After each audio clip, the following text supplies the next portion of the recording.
1980 തൊട്ട് 86 വരെ 6 വർഷം സ്റ്റുഡൻറ് സ്ട്രഗിളിൻ്റെ എഡിറ്ററായിരുന്നു സീതാറാം യെച്ചൂരി.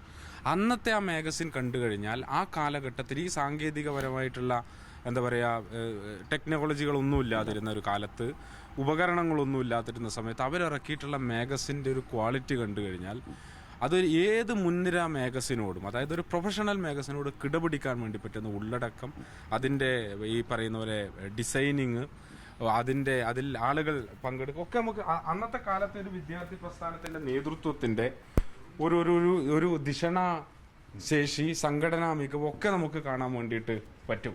ഇപ്പോൾ ഞാൻ സ്റ്റുഡൻറ് സ്ട്രഗിളിൻ്റെ എഡിറ്റർ ആയിരുന്നു, ഒരു 4 വർഷത്തോളം സ്റ്റുഡൻറ് സ്ട്രഗിളിൻ്റെ എഡിറ്റർ ആയിരുന്നു.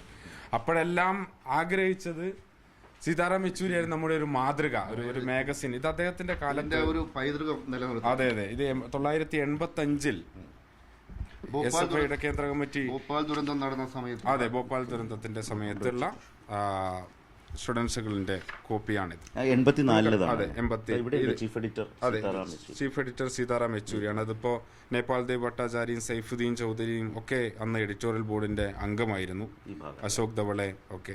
അതുപോലെ തന്നെ സഫ്തർ ഹാഷ്മി എഴുതിയ ലേഖനങ്ങൾ കാണാൻ വേണ്ടിയിട്ട് സാധിക്കും. എനിക്ക് തോന്നുന്നു ഭോപ്പാൽ ദുരന്തം. അതെ, ഭോപ്പാൽ ടൈറ്റിൽ എന്താണ് Rajendran? Carbide the killer. Safdar ഹാഷ്മിയുടെ 84. അതെ.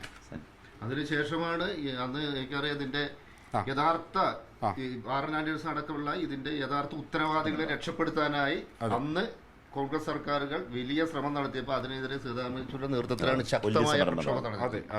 അതെ. അന്നത്തെ പോസ്റ്ററുകള്, അതുപോലെ തന്നെ ഈ ചിത്രങ്ങള്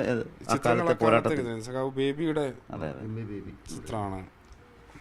അന്ന് ഒരുപാട് ദൃശ്യങ്ങൾ ആ സമയത്ത് നമുക്കിതിൽ കാണാൻ വേണ്ടിയിട്ട് സാധിക്കുമായിരുന്നു. ഇതുകൂടി കാണണം. ഇതാണ് സ്റ്റുഡൻസുകളാണ്. മുമ്പ് നിതീഷ് പറഞ്ഞതുപോലെ 84 ഇന്നത്തെ അച്ചടിയുടേതായിട്ടുള്ള ആധുനിക സാങ്കേതികതയൊക്കെ വരുന്നതിന് മുമ്പ് എത്രമേൽ അവരതിനെ ഭാവനയോടെ കണ്ടു, അല്ലെ ദീർഘവീക്ഷണത്തോടെ കണ്ട് സ്റ്റുഡൻസുകളിനെ രൂപപ്പെടുത്തി മുന്നോട്ട് കൊണ്ടുപോയി. ആ സ്റ്റുഡൻസുകൾ ഇന്ന് SFIയുടെ മുഖമാസികയാണ്.